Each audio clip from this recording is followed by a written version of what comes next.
Thanks for that great presentation there.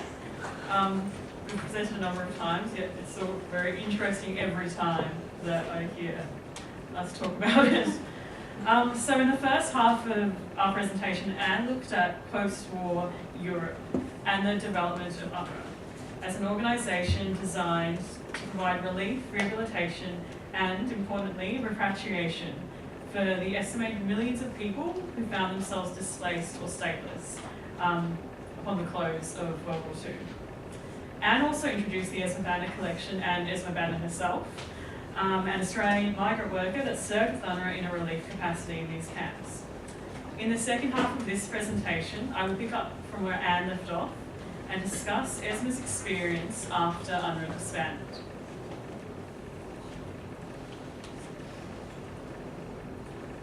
As Anne highlighted earlier, in 1946 it had become apparent that UNRWA would not be able to repatriate as many displaced persons as they had first originally anticipated. Many in Germany from Central, Eastern and Baltic regions of Europe, such as Poland, Latvia, Lithuania, feared returning to their homelands that were increasingly becoming occupied by Soviet governments. Around this time, UNRWA was also experiencing an arrival of refugees that had fled Soviet-controlled countries in fear of persecution. The United Nations Economic and Social Council recommended that the International Refugee Organization, or IRO as I will be calling it today for ease, be created as a specialized body to deal with those displaced and the refugees in Germany that could not or did not want to be repatriated to their countries of origin. The IRO was to take over UNRWA's functions that included relief, service provision, welfare, accommodation and employment. But whereas UNRWA's focus was repatriation, the IRO was given the additional task of resettling as many displaced persons as possible in overseas countries. Esma Banner chose to stay on in Germany with the IRO after UNRWA disbanded. In this presentation I will discuss Esma's experiences as an IRO employee, as well as consider the wider institutional, political and historical context that the IRO operated in. The establishment of the IRO signalled a shift from repatriation to resettlement. I'll explore how this shift would have lasting implications for displaced persons who were resettled in overseas countries, as well as for the immigration policies of the countries that accepted them. As one of the first large-scale waves of non-British migration in Australia, the arrival of displaced persons would have ongoing impact on the culturally diverse nature of Australian society. Esma's observations while serving with the IRO, as communicated in her letters that are pictured in the above slide, and her diaries that we also have in the Esma Banner Collection, enable us to gain an understanding of the experience of displaced persons prior to their arrival to Australia, as well as an understanding of the early developments of Australian immigration policy in the post-war period. The IRO was founded in April 1946. A preparatory commission for the IRO that was called the PCRO was formed in late December 1946 after the General Assembly of the United Nations formally ratified the IRO Constitution on 15 December. Throughout 1947 and 1949, the PCRO would gradually assume most of UNRWA's functions, and they had become responsible for refugees and displaced persons that were deemed eligible for their assistance.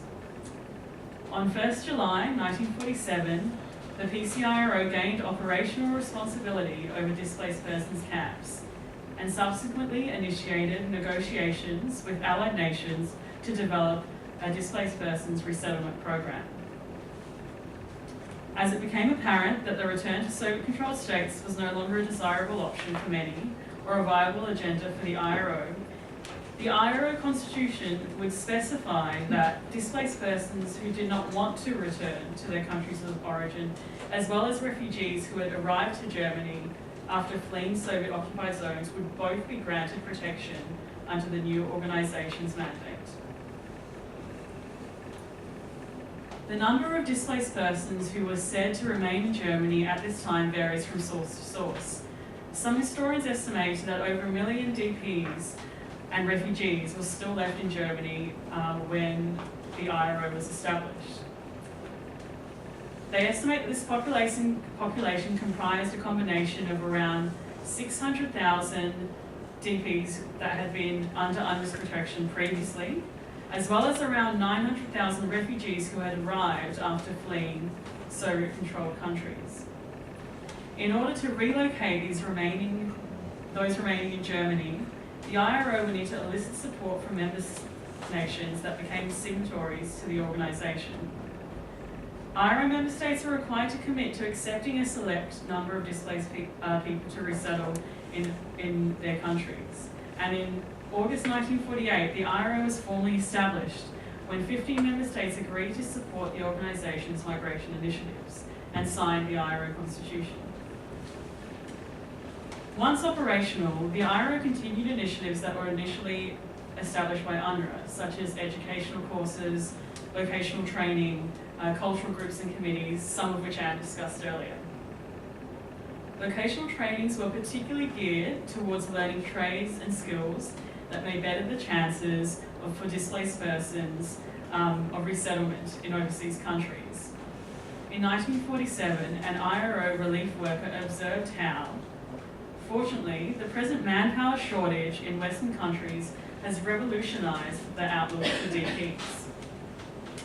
Historians suggest that during the IRO years there occurred a rebranding of displaced persons from refugees to workers and migrants. This recategorisation of displaced persons as workers was believed to increase their prospects of resettlement. Many countries, such as Australia and other allied nations, were looking for a large manual labour workforce for post-war reconstruction efforts. One of Esma's responsibilities as employment officer with the IRO was to oversee these in-camp manufacturing and vocational training programs. As resettlement became the priority, practical vocational training courses became more popular among the DPs. Construction trades, mechanical work, and farming were popular courses amongst men, whereas domestic services, nursing, and typing were common courses for women. These programs were designed to provide employment, a source of income, and finance increased rations.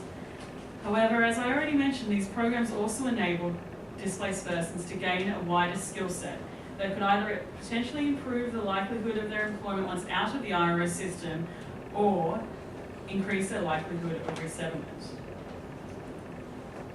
In addition to vocational training programs, the IRO also maintained cultural activities and organisations that had been created by UNRWA. UNRWA administrators had encouraged recreational activities such as cultural events, dances, performances, creation of artwork and exhibition, and these initiatives were continued during the IRO years. Communities within displaced persons centres established craft courses that taught traditional craft work from their homelands. Esma demonstrated a keen interest in this craft and art that was produced by DPs, acquiring numerous artworks and craft objects while working with UNRWA and the IRO in Germany. More than 20 of these craft and art objects are now available in the Esma Banner Collection. The photos on the above slide indicate the types of craft objects and that displaced persons made in Germany. In the collection there are a number of national dolls wearing traditional dress, such as these two shown above, that were created out of repurposed materials donated to UNRWA and the IRO by the Red Cross and other voluntary organisations. Other items, such as this pair of woolen gloves, and the examples of woodwork that I will show in the following slides, demonstrate the patterns used in traditional textile work from various European countries, and how these traditions were taught and maintained in displaced persons communities while in Germany.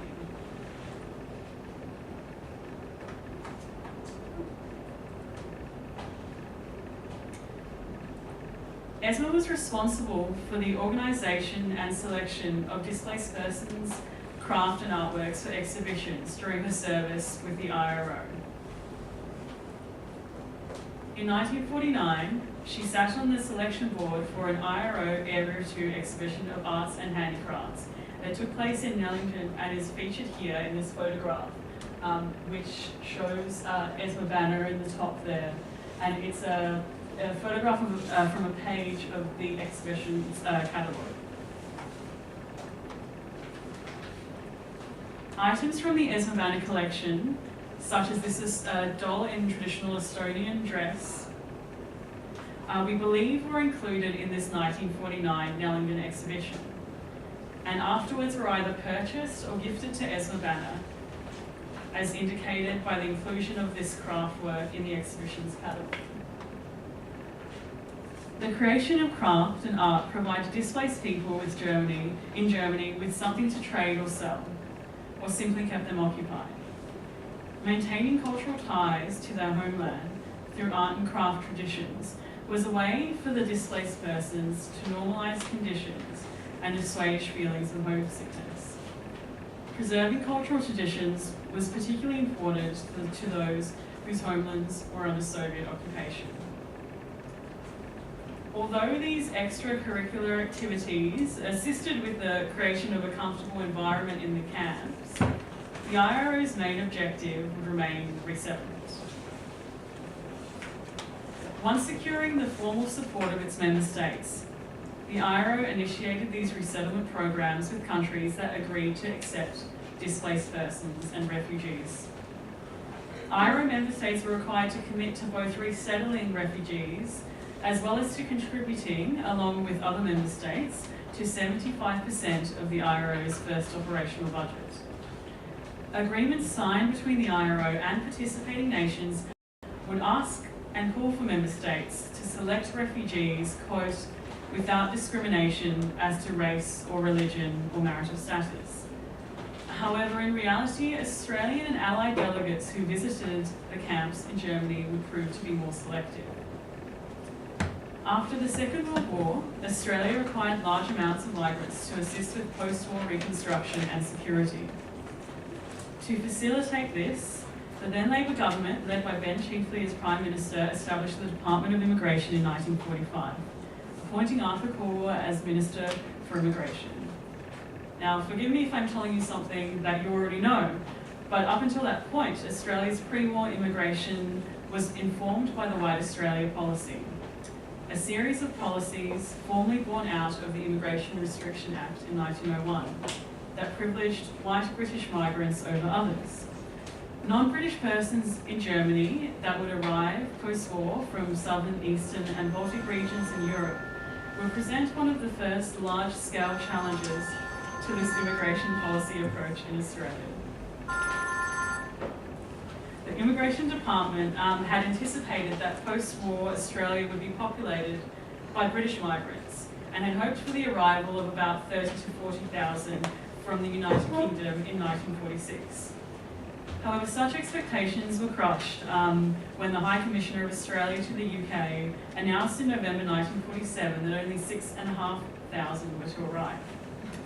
After Corwell's initial attempts to secure British migrants failed, the Department of Immigration looked to the displaced masses of Europe, perhaps out of desperation, as a way in which Australia's labour needs could be serviced. During the IRO membership signing ceremony, Corwell would declare that Australia's resettlement policy, quote, had no race prejudice. All we ask of displaced persons is that they be of good faith, good character and willing to work.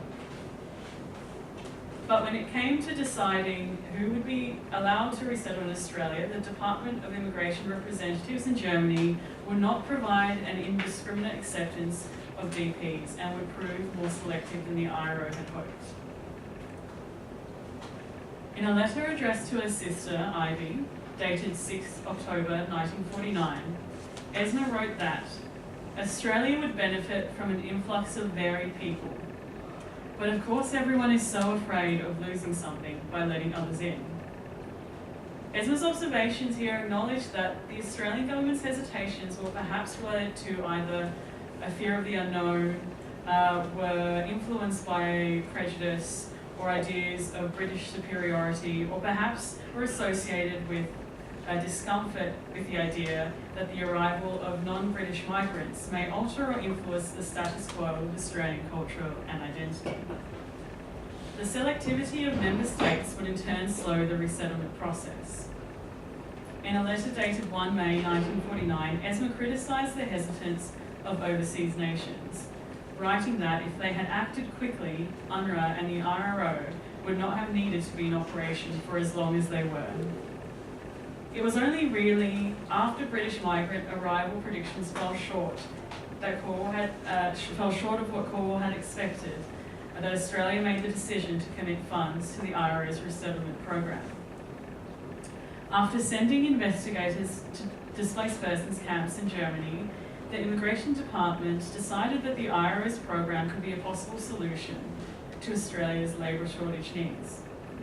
Representatives in Germany would report to Cornwall in March 1947 that other countries were having the first pick of the displaced persons left, and suggested that if Australia did not act in a timely manner, they could miss a, quote, golden opportunity, arguing there was a real danger of the whole cream of the crop being skimmed from the surface by other governments. Upon visiting displaced persons centres himself, Immigration Minister Cornwall communicated in a cable to Chiefly that other countries are keen competitors for the best migrant types, and that unless we act quickly, we may lose the only opportunity of securing migrants.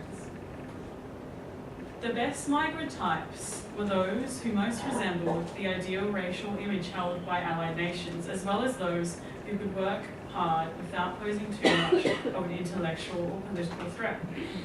Outwardly, indicators such as fair hair and skin were traits that were deemed more desirable by Australian selection committees in Germany, as displaced persons with these traits were considered to be more easily assimilated than others from southern or eastern Europe.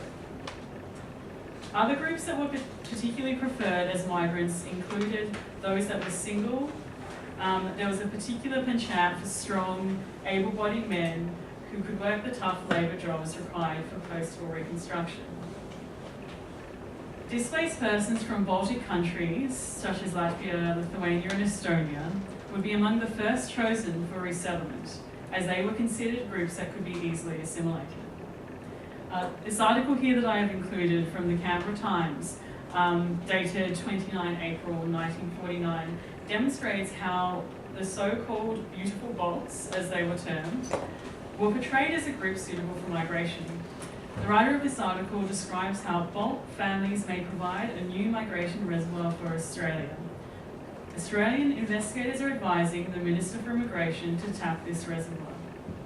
The article notes how Australian representatives in Germany found the physique of Lithuanian, Latvian and Estonian children to be particularly good, and how Balt displaced persons would make good Australian citizens. The children, particularly, would be readily assimilated. Despite the department's selective resettlement policies, in reality, the so-called best migrant types were difficult to obtain amongst the camp's refugee populations. As less beautiful Balts became available, the Department of Immigration would eventually broaden Australia's immigration policy to enable all European races to migrate in 1949. In letters to family and friends, Esma would often ask what the general public opinion was of displaced persons in Australia, whether there were many employment opportunities for Europeans resettling in Australia, and whether Australians were warming up to the idea of European migration. Much of her correspondence indicates that Esma appears to have been generally empathetic to the plight of many displaced persons who she worked with, and was concerned with how the restrictiveness of Australia's immigration policies may negatively impact those she knew. In a letter dated 25 April 1948, Esma wrote, "I do hope the majority of this people can be resettled, as this mass fear is not a good thing. They are living on shaky ground." IRO workers like Esma would note that generally displaced persons and refugees were in favour of resettlement overseas.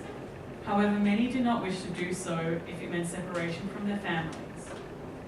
Those who were allowed to resettle in Australia through the IRO program were further required to abide by work contracts upon arrival as part of their visa requirements. Many would be accommodated at migrant reception centres. While some of these centres were situated closer to urban capitals, many, such as Bonegilla, were located in more isolated or rural areas.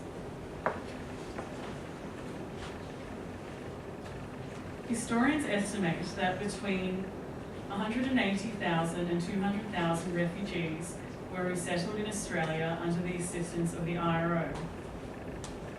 By August 1949, the low number of displaced persons who could be resettled but remained in DP camps meant that the IRO would formally begin discussing the liquidation of their operations, and they set June 1950 as the date in which they would officially cease care and maintenance activities. It was estimated that at this stage there would still be about 100,000 refugees who were dependent on the organisation's care. These individuals were termed hardcore refugees. These refugees, for various reasons, could not be resettled outside of Germany. Many were either elderly, ill, single mothers, people with disability, and in most instances were deemed undesirable candidates for resettlement by the IRO's member states. Esma would continue to work with these with these displaced persons in her final position as welfare officer with the IRO. For a short period of time after the IRO's official cease of care and maintenance activities, the organisation would provide some level of care and assistance to these hardcore refugees who remained unwanted by many allied nations. Eventually, these individuals became the responsibility of German health institutions, homes for the elderly, and social services.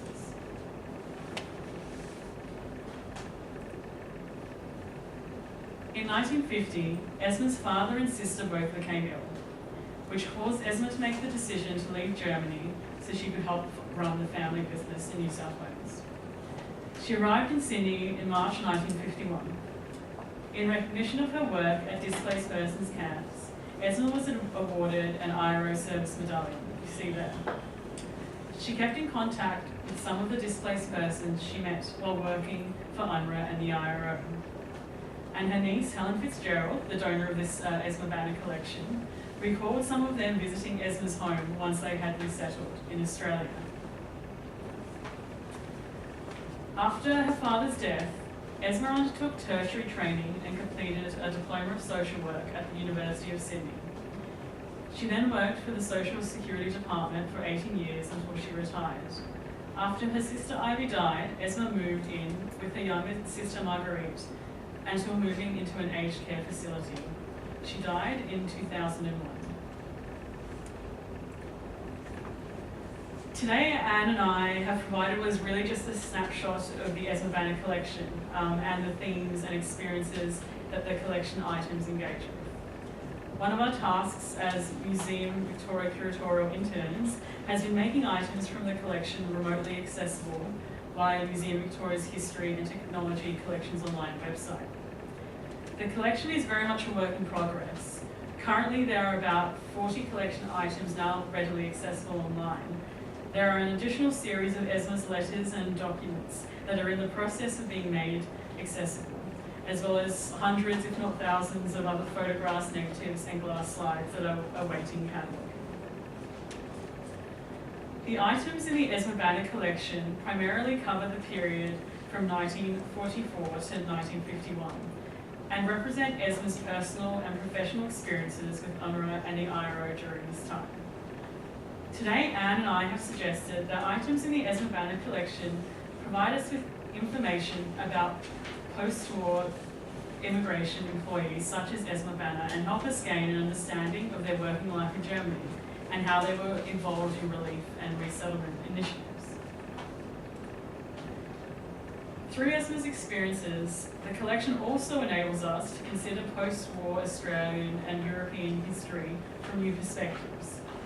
We suggest that this collection can engage with a variety of greater themes and historical narratives, such as war and conflict, displaced persons in Germany, immigration, national identity, the Cold War, race and prejudice, assimilation, and cultural traditions and identity. By exploring these themes in relation to collection objects, we begin to gain a better understanding of the post-war situation in Germany and how the work undertaken by relief organisations in the immediate post-war period would have lasting long-term and global effects. UNRWA and the IRO's administration and categorisation of displaced persons and refugees would set the precedent for organisations that would later come into existence, such as the United Nations High Commission for Refugees, as well as the 1951 Convention relating to the status of refugees. Esma's observations in letters and diaries add to our understanding of the early developments of Australian post-war immigration policy. With immigration remaining a divisive and contested issue today, this collection helps preserve the stories and experiences of displaced persons who resettled in Australia as part of the greater Australian migration narrative. Thank you for your time.